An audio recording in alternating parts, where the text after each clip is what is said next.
really, really beautiful quote that I read recently, and I think it's absolutely appropriate to explain what I'm trying to say today. The hand that rocks the cradle, the procreator, the mother of tomorrow, a woman shapes the destiny of civilization.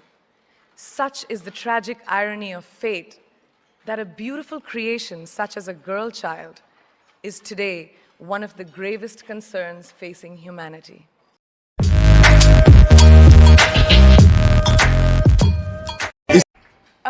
Good afternoon, everyone. I'm gonna just keep it here. Good afternoon, everybody. This is Ava. She's 16 years old.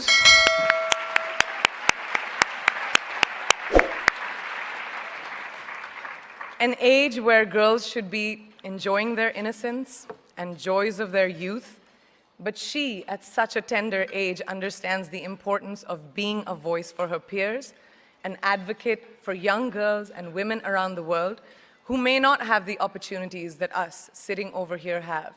So receiving this honor from a hero like her makes this so much more exceptional. So thank you.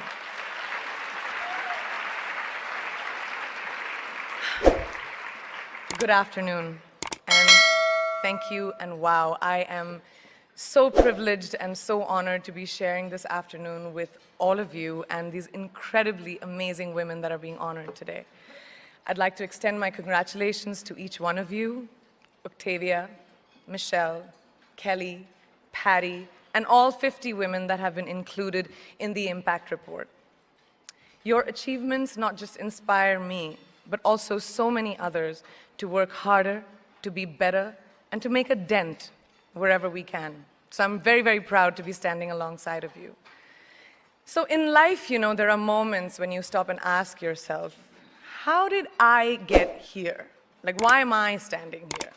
Well, this is definitely one of those moments for me.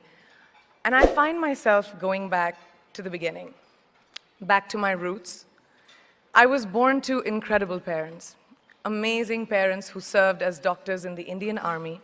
I was the firstborn, and as far back as I can remember, I made my parents very proud and happy 99% of the time. Okay, slight exaggerations of personal achievements are allowed from time to time, don't you think? My brother was born a few years later, and even then, nothing changed for me. We were both given equal opportunities, and I want to emphasize this. I want to really emphasize this for you because I don't think a lot of people might understand that being equal might seem very normal. But where I come from, India, and a lot of developing countries around the world, more often than not, this is an exception. It's actually a privilege. My first experience of the glaring disparity between boys and girls came at a very, very young age.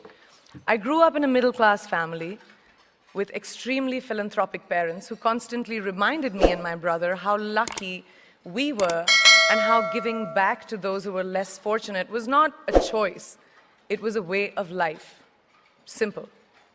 I was 7 or 8 years old when my parents started taking me on these visits in a traveling clinic to developing communities around and villages around the city that we lived in called Bareilly. We were packed into this ambulance, and my parents would provide free medical care to people who couldn't afford it. My job at the age of 8 was assistant pharmacist. So I would count all the medicines, put them in an envelope, and give it out to patients, and I really took my job very seriously, very seriously.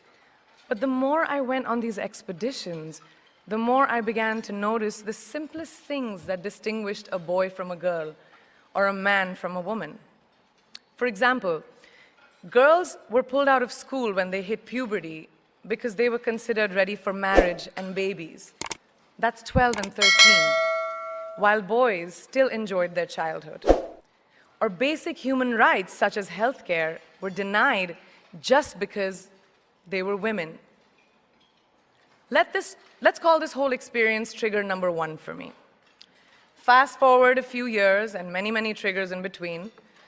Like a producer-director, for example, early on in my career, I must have been about 18 or 19, telling me that if I didn't agree to the ridiculous terms or painfully low salary in his movie, that he would just replace me.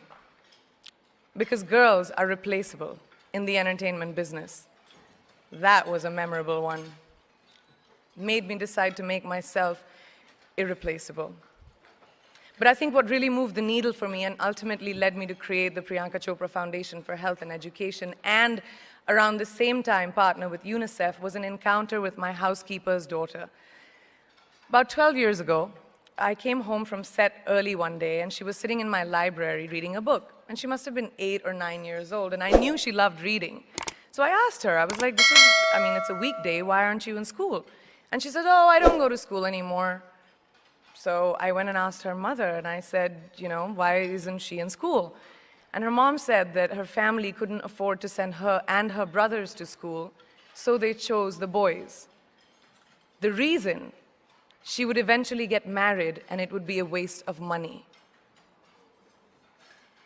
I was completely blown, and it shook me to my core. Eventually, I decided to cover the cost of her education so that she could continue to learn, because education is a basic human right.